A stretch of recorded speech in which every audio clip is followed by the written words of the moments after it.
Everyone, आप सभी का स्वागत है। दोस्तों, आज हम सब एक नया सीरीज चालू करने जा रहे हैं जिसका नाम है प्रीपोजिशन। दोस्तों, प्रीपोजिशन के सीरीज में मैं पार्ट 1 पार्ट 2 करके वीडियो लाऊंगा और हर पार्ट में एक एक नया प्रीपोजिशन सिखाने की कोशिश करूंगा। तो चलिए दोस्तों, स्टार्ट करते हैं। आज का जो हमारा प्रीपोजिशन है वह है ऑन। दोस्तों, ये पार्ट 1 है और ये ऑन का प्रीपोजिशन के ऊपर बताएंगे आज। तो चलिए दोस्तों, स्टार्ट करते हैं। हम सीखेंगे कि ऑन का यूज कौन कौन से कंडीशन में किया जाता है और कहाँ किया जाता है। तो चलिए दोस्तों, स्टार्ट करते हैं। पहला है, ऑन का यूज डेट या डे से पहले सामान्यतः ऑन का प्रयोग होता है। जैसे दोस्तों, अगर डे हो, जैसे संडे, मंडे, ट्यूसडे, अगर कोई सेंटेंस में ये डेट का यूज हो तो आप उससे पहले ऑन का यूज करेंगे। और डेट यानी कि कोई भी डेट हो जाए तो उससे पहले भी आप ऑन का यूज करेंगे। आप एग्जांपल देखते हैं, आई डोंट टीच ऑन संडे। इसका मतलब है मैं संडे को नहीं पढ़ाता हूँ।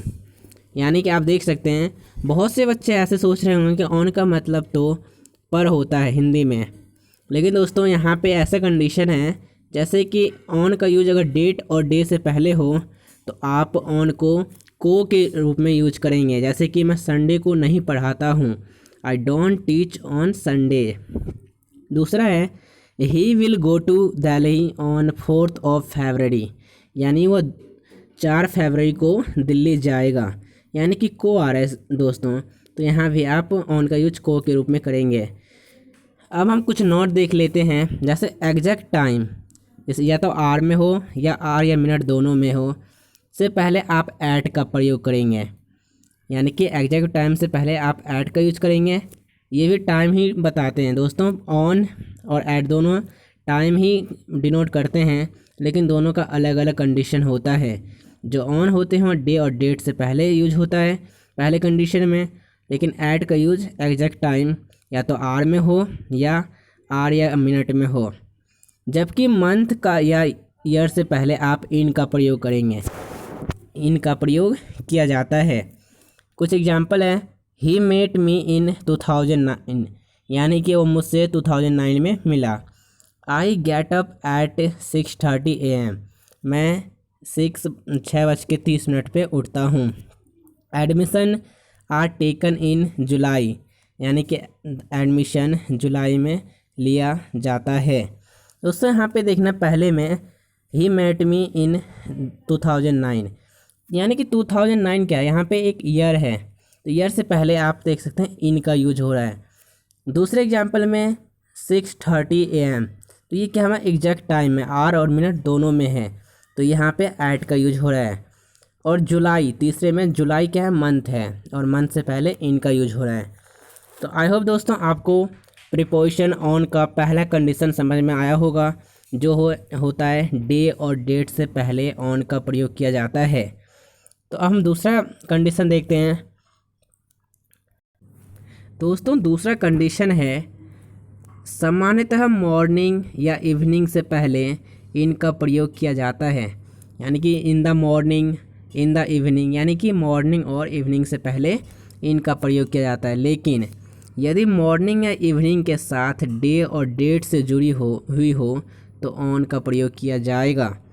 यानी कि दोस्तों, अगर मॉर्निंग और इवनिंग सेपरेट हो, यानी कि उनके साथ कोई ना तो कोई डेट हो ना कोई डे हो, तो आप उनसे पहले इन का प्रयोग करते हैं। लेकिन अगर मॉर्निंग और इवनिंग के साथ डे या डेट जुड़ी हो, यानी कि आप बोल दें मॉर्निंग ऑन संडे मॉर्निंग, तो दोस्तों यहाँ पे मॉर्निंग के साथ क्या हमारा डे भी है, यानी कि संडे भी है, तो आप उस कंडीशन में ऑन का यूज करेंगे। अब डेट भी हो सकती है, on the morning of February the 4th, तो इस कंडीशन में डेट भी है। तो यानी कि जब मॉर्निंग और इवनिंग एक अकेले अकेले हो तो आप उनसे पहले इनका प्रयोग करेंगे, जैसे कि इन द मॉर्निंग और इन द इवनिंग।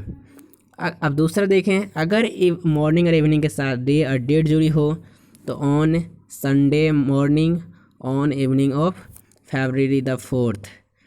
तो ये दोस्तों दूसरा कंडीशन है ऑन का यूज करने का। अगर मॉर्निंग और इवनिंग के साथ डे या डेट जुड़ी हो तो ऑन का यूज किया जाएगा, नहीं तो डे और डेट ना हो तो इनका प्रयोग किया जाता है। दोस्तों हम तीसरा कंडीशन देखते हैं। तीसरा कंडीशन है, यदि कोई एक वस्तु किसी दूसरी वस्तु के ऊपर किसी निश्चित बिंदु पर स्थित है और दोनों आपस में स्पर्श करते हैं तो ऑन का प्रयोग किया जाता है।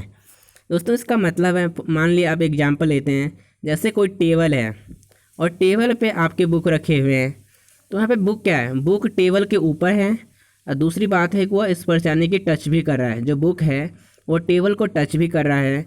तो इस कंडीशन में आप ऑन का यूज करेंगे, यानी कि कोई वस्तु दूसरी वस्तु के ऊपर तो हो लेकिन उसमें क्या कंडीशन है कि वह टच भी कर रहा हो दूसरी वस्तु को, तो आप उस कंडीशन में भी ऑन का यूज करेंगे। आप एग्जांपल देखते हैं, A is on the box, यानी कि ए है जो बॉक्स के ऊपर है। Put the watch on the table, यानी कि वॉच को टेबल के ऊपर रख दो। तो यानी कि दोस्तों अगर जो वॉच है, जब हम वॉच को टेबल के ऊपर रखेंगे तो वॉच क्या है, टेबल को टच करेगा। और पहला है A is on the box, यानी कि ए बॉक्स के ऊपर है, तो यानी कि ए क्या है, बॉक्स को टच कर रहा है, इसलिए ऑन का यूज किया गया है।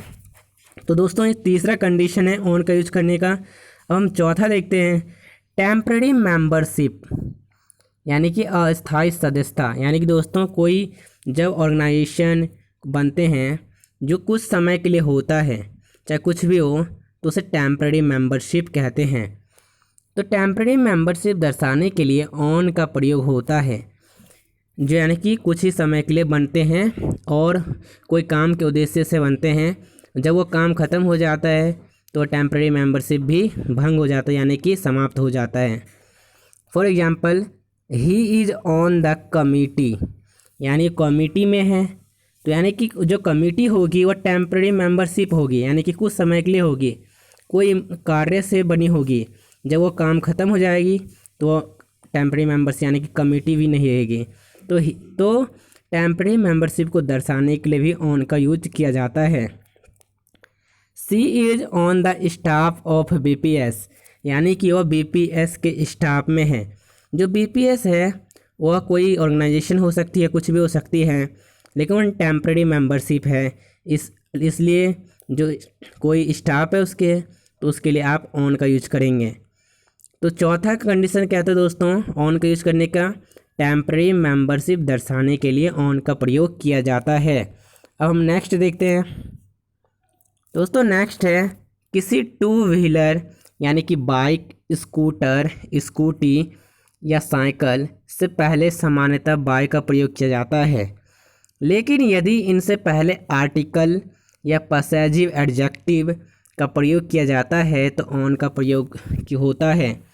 दोस्तों यानी कि जो टू व्हीलर है यानी कि बाइक, स्कूटर, स्कूटी, साइकिल, इससे पहले हम बाय का यूज करते हैं, लेकिन यहाँ पे क्या है, आर्टिकल या पसेसिव एडजेक्टिव। आर्टिकल मतलब AND और पसेसिव एडजेक्टिव मतलब जैसे माइन, हिज, हर, दैम, तो ये सब क्या है, हमारा पसेसिव एडजेक्टिव है।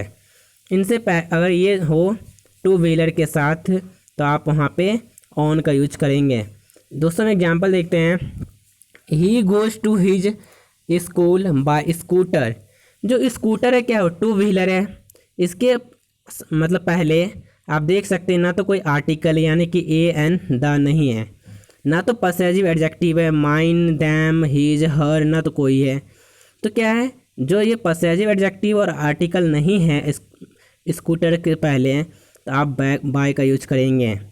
अब दूसरे एग्जांपल में, he goes to his school on his scooter. दोस्तों यहाँ पे स्कूटर से आगे क्या है, हमारा हिज है, और हिज क्या हमारा एक पसेसिव एडजेक्टिव है। पसेसिव एडजेक्टिव हिज है, इसलिए इसी कारण से आप स्कूटर से पहले ऑन का यूज करेंगे। दोस्तों ये ऑन का यूज करेंगे अगर कोई टू व्हीलर के साथ पसेसिव एडजेक्टिव हो या आर्टिकल हो तो ऑन का यूज होता है। अगर आर्टिकल और पसेसिव एडजेक्टिव से कोई ना हो तो वहाँ पे बाय का यूज होता है। कुछ एग्जाम देखते हैं दोस्तों, इंपॉर्टेंट पॉइंट, जैसे AND यानी कि आर्टिकल है प्लस बस, ट्रेन, प्लेन या शिप हो तो आप वहाँ पे ऑन का यूज करेंगे। जैसे एग्जांपल में ऑन द ट्रेन, तो क्या दोस्तों ट्रेन के पहले आप देख सकते हैं द का यूज हो रहा है, जो द क्या है हमारा एक आर्टिकल है। दूसरे में ऑन अ बस, तो उसमें बस से पहले ए है, तो ए हमारा क्या है एक आर्टिकल है। तीसरे में ऑन द शिप, शिप से पहले द है और द क्या है हमारा एक आर्टिकल है। यानी कि बस हो, ट्रेन हो, प्लेन हो या शिप हो, अगर इनसे पहले आर्टिकल हो यानी कि ए एंड द, तो आप ऑन का यूज करेंगे, यहाँ पे बाय का यूज नहीं करेंगे। तो आई होप दोस्तों आप सभी को ऑन को यूज करने का 5 कंडीशन समझ में आया होगा। तो तब तक के लिए दोस्तों, अगर हमारे वीडियो आपको पसंद आ रहे तो वीडियो को लाइक करें, चैनल को सब्सक्राइब करें और शेयर करें। थैंक यू दोस्तों।